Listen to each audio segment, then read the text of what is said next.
Hi viewers, welcome to our channel. ప్రస్తుతం మనతో పాటు ఇమ్మంది రామారావు గారు సీనియర్ జర్నలిస్ట్ ఉన్నారు. వారితో ఒకసారి మాట్లాడదాం. సార్ నమస్కారం. నమస్తే బాబు. సార్, పవన్ కళ్యాణ్ గారు డిప్యూటీ సీఎం గా బాధ్యతలు చేపట్టిన తర్వాత మనం అమ్మవారి దీక్ష తీసుకోవడం చూస్తున్నాం సార్. అయితే దీక్ష కంటిన్యూ అవుతుండగా ఇప్పుడు ఆయన ఓ చిన్న వివాదంలో చిక్కుకున్నారని వార్తలు వస్తున్నాయి. అమ్మవారి దీక్షలో ఉండగానే ఆయన చెప్పులు వేసుకొని నడిచారు అని చెప్పేసి వైసీపీ నేతలు ఆరోపించడం, విమర్శలు చేయడం, అందుకు సంబంధించిన ఫోటోలు సోషల్ మీడియాలో పెట్టడం చూస్తున్నాం సార్. మరి దీన్ని ఏ విధంగా చూడాలంటారు సార్? వైసీపీ వాళ్ళ విమర్శలను మనం పట్టించుకోకూడదండి. వాళ్ళు కోడిగుడ్డు మీద వెంట్రుకలు తీసే రకం. ఇప్పుడు వీళ్ళు సినిమాలో చేసేవాళ్ళు కొంచెం సున్నితంగా ఉంటారు, కష్టానికి అసలు ఓర్చుకోలేరు. ఇప్పుడు కీచురాళ్ళు ఉంటాయి, ఏవో గులకరాళ్ళు ఉంటాయి, ఏవో ఉంటాయి, అన్నిటి మీద నడిచి వెళ్ళిపోవాల్సిన అవసరం లేదు. అమ్మవారి దగ్గరికి వెళ్ళటం లేదు కదా చెప్పులు వేసుకొని.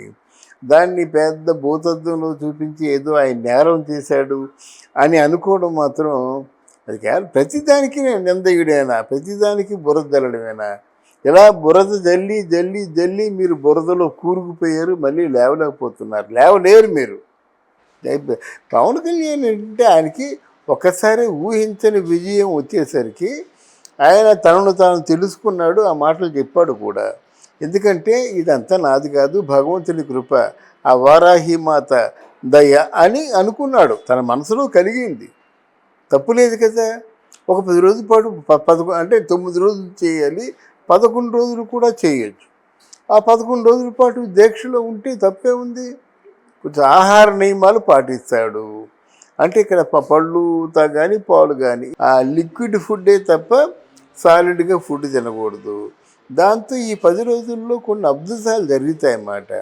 ఏమవుతుందంటే ఆయనకి మీకు ఉపవాస దీక్షలో ఉంటే వాసము అంటే అమ్మవారి ఉపవాసం అంటే అంటే ఇక్కడ వారాహి అమ్మవారు అంటే లలిత సహస్రనామాల్లో వారాహి అమ్మవారి పేరు ఒకటి ఉంది. ఆ వారాహి అమ్మవారి నైజం ఏమిటంటే రక్తపాతం బయటికి కనిపించకుండా చూస్తుందన్నమాట, దారుణాలు జరగకుండా అరికడుతుంది, శాంతి కాముక ఆవిడ అనే అర్థం ఉందన్నమాట. ఇప్పుడు ఆవిడ శాంతి కాముకని మనం ఆలంబనగా తీసుకొని ఆవిడ గురించే ఆలోచిస్తుంటే ఆవిడ నీకు కొన్ని సలహాలు ఇస్తుంది. ఏవో అండ్ సలహాలు అంటే మనిషిగా వచ్చి చెప్పడం కాదు, నీ ఆలోచనల్లోనే మార్పు వస్తుంది, నీకు తెలియని కొత్త ఆలోచనలు వస్తాయి, కొత్త సందేశాలు నీకు వినిపిస్తాయి. అది భక్తిపరుడికి తెలుస్తుందన్నమాట. దాన్ని కూడా వేలాకొలం చేయడం ఏంటి? ఉపవాసంలో ఉంటామంటే ఎందుకు ఉంటామండి? తదేక దీక్షతో ఇప్పుడు ఆంజనేయ స్వామికి ఉపవాసం ఉంటారు.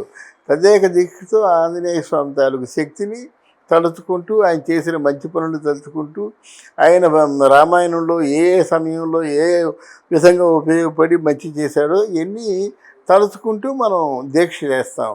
ఆ చేసినందుకు గాను మనకు వస్తుంది, మనకి అంతకుముందు పిరిగితనం ఉన్నది, ధైర్యం వస్తుంది.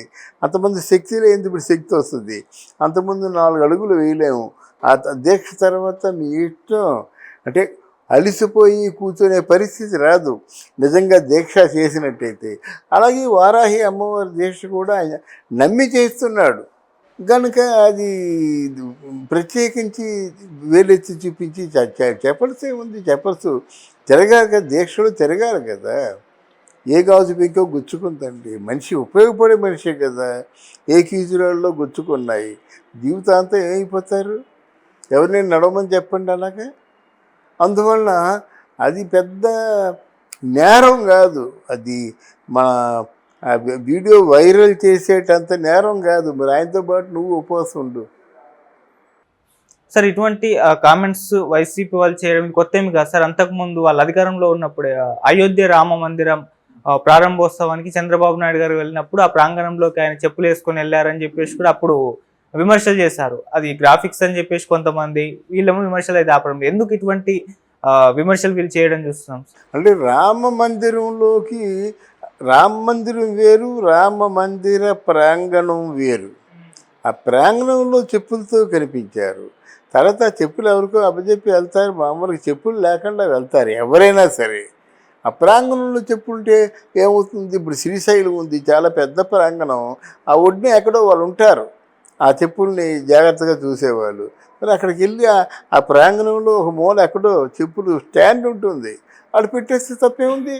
అది మీరు నేరం చేశారని వేలెత్తి చూపిస్తే ఇది కరెక్ట్ కాదు కదా. అది.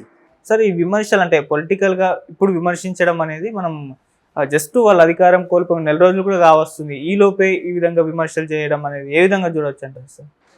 ఏ విధంగా కాదండి, వీళ్ళు ఇంకా మీనమేషాలు లెక్క పెడుతున్నారండి.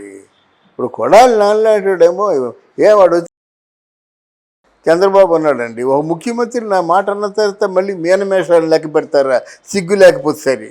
ఒక ముఖ్యమంత్రిని వాడు వచ్చి నాకేమైనా చేస్తాడా అని 100 బూతులు మాట్లాడుతుంటే వీళ్ళు ఏం చేస్తున్నారు? ఇంకానా ఆలోచిస్తున్నారా? ఇలాగ ఆలోచిస్తున్నారే కాబట్టి మిమ్మల్ని అంతా హీనంగా చూశారు. అది కరెక్ట్ కాదు. మీరు దారుణంగా వెళ్ళి అటాక్ ఇవ్వమని చెప్పడం లేదు. ఎవడు చట్టాన్ని ఉల్లంఘించాడో వాడు శిక్ష తప్పదు. వాడిని చూసి ఇంకోటి భయపడతాడు. ముందు ఇలా కూసే వాళ్ళు అరికట్టినట్టయితే వాళ్ళని చూసి ఇంకోటి భయపడతాడు, మాట్లాడు. ఇప్పుడు మళ్ళీ మొదలెట్టారు కదా, ఆ రోజా మొదలెట్టింది, కొడాలి నాని మొదలెట్టాడు, అంబటి రాంబాబు మొదలెట్టాడు. వీళ్ళందరూ ఎవరండి? ఓడిపోయిన వాళ్ళు. వీళ్ళకి ఏముంది? వీళ్ళకి జనంలో పేరుందా? జనం వీళ్ళ గురించి పట్టించుకుంటారా? ఆ మీడియా వస్తుంది కనుక, లేకపోతే ఆయన మీడియా పెట్టుకొని ఆ మీడియాలో నోటుకొచ్చిన మాట్లాడతారా?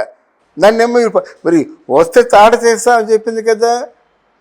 వంగలపూడి అనేది ఏం చేస్తుంది? ఇంకా మీనమేషాలు లెక్క పెట్టుకుని కూర్చుంటే పుంజికాలం గడిచిపోద్ది. అది వాళ్ళు ఆలోచించుకోవాలి. తెలుగుదేశం పార్టీ వాళ్ళు మీరు చట్టాన్ని వ్యతిరేకించవద్దు, చట్టపరంగా తీసుకోవలసినటువంటి జాగ్రత్తలు తీసుకోండి, ఇవ్వవలసిన హెచ్చరికలు ఇవ్వండి. సమాజాన్ని కొంచెం శాంతి భద్రతల కోసమే ఈ హోంశాఖ ఉండేది. ఆ రెండూ లేకుండా చేస్తే మీరెందుకు దండగా? ఈ వీడియో వాళ్ళు చూసినా మనకు భయం లేదు. శాంతి భద్రతల కోసమే ఉన్నటువంటి హోంశాఖ అసలు శాంతి భద్రతలు లేకుండా అంతమంది కంటే ఎక్కువైపోయి నోటుకొచ్చిన బండబూతులు మాట్లాడుతుంటే అందులోనే ఒక ముఖ్యమంత్రిని, అది టూ మచ్ మాట. సార్ ఇప్పుడు అంటే అమ్మవారి దీక్షలో ఉన్న పవన్ కళ్యాణ్ గారు చెప్పులు వేసుకున్నారని చెప్పేసి వస్తున్న ఈ ఆరోపణల పైన లేకుంటే ఈ విమర్శల పైన కానివ్వండి, పవన్ కళ్యాణ్ గారు కానివ్వండి, లేకుంటే పవన్ కళ్యాణ్ గారి తరపున జనసేన వాళ్ళు కానివ్వండి స్పందించే అవకాశం ఉందా సార్? స్పందించారండి. దీనికి ఎవరు మనం కూడా స్పందించకూడదు, ఎందుకంటే స్పందించవలసిన విషయం కాదు కదా. వాళ్ళకున్న ప్రాక్టికల్ ప్రాబ్లమ్స్ వాళ్ళకు ఉంటాయి. మీరు ఇప్పుడు వారాహి అమ్మవారి తాలూకు రథం చేసుకుంటుండగా చెప్పులతో కూర్చున్నట్టయితే ఆ సన్నిధానంలో అభిషేకాలు జరుగుతుండగా చెప్పులతో కూర్చుంటే అప్పుడు చూపించండి, లెంపలు వేసుకుంటారు. అంతేగాని ఏదో చెప్పులు కనిపించాయని చెప్పేసి ఇదిగో ఈ తప్పు అని చెప్తే ఎలాగవుద్ది? అది ఎంత మాత్రం క్షమించకూడదు వాళ్ళు. సార్ వస్తున్న విమర్శలకి సమాధానం చెప్పకుంటే మళ్ళీ ఆ విమర్శలు ఆగకుండా ఇంకా ఎక్కువ అయ్యే అవకాశం అయితే ఉంటుంది. ఏదో క్లారిటీ అయితే ఇవ్వాలి అని కూడా కొంతమంది అభిప్రాయం. ఇప్పుడు మనం ఇస్తున్నాం కదండి క్లారిటీ. ఇప్పుడు విశ్లేషకులే ఇస్తారు, నిజాయితీ గల విశ్లేషకులు. అంటే ప్రతి దాన్ని పట్టించుకుంటే ఎలాగవుద్ది? ఆయన సపోజ్ చెప్పుల గురించి ఆయన మాట్లాడాడు అనుకోండి, వీళ్ళే అంటారు చెప్పుల గురించి మాట్లాడడం తప్ప నీకేం సబ్జెక్ట్ లేదురా, నువ్వు చేయవలసిన పనులు ఏమి లేవా, నువ్వు చెప్పవలసిన అంశాలు ఏమి లేవా, నువ్వెమ్మల్ని వీలే అంటారు. ఇది రాజకీయం ఏంటంటే బోడిగుండికి మోకాలికి ముడి పెడతారన్నమాట, అదే రాజకీయం. కనుక దానికి అవకాశం ఇవ్వకుండా ఉండాలి. పవన్ కళ్యాణ్ ఇప్పుడు మొన్నటి వరకు మనం చెప్పాం కదా, అదేంటది గెలిచిన తర్వాత తిన్న ఫలితాలు వచ్చి గెలిచిన తర్వాత ఇన్నాళ్ళు పిఠాపురం వెళ్ళకుండా ఉంటే ఎలాగని చెప్పాం కదా. మనం చెప్తాము, వెంటనే వాళ్ళు స్పందించి 29వ తారీఖున నేను పిఠాపురం వస్తాను, మీ ఏర్పాట్లు మీరు చేసుకోండి అని చెప్పాడు. వెళ్తున్నాడు. వెళ్ళే ముందు చంద్రబాబు నాయుడుతో మొత్తం ఈ ఎకనామిక్స్ విషయాలన్నీ మాట్లాడతాడు. ఇదిగో పిఠాపురానికి ఇంత ఒక 3,000 కోట్ల రూపాయలు మన ప్రభుత్వం శాంక్షన్ చేసిందని ఒక మంచి వార్తతో వెళ్తాడు. Okay, there and see matter అంతే. ఇప్పుడు మన ఈరోజు ప్రజల్లో కొంచెం మార్పు వచ్చిందండి. మాటలను ఎవరూ వినటం లేదు, కార్యాచరణే చూస్తున్నారు. నీలో కార్యాచరణ ఉందా? Hats off. లేదా పక్క తొలగిపో, చూడండి ఎంత మార్పు వస్తుంది ముందు. Okay sir, thank you so much. Thank you అమ్మా, థ్యాంక్ యూ వెరీ మచ్.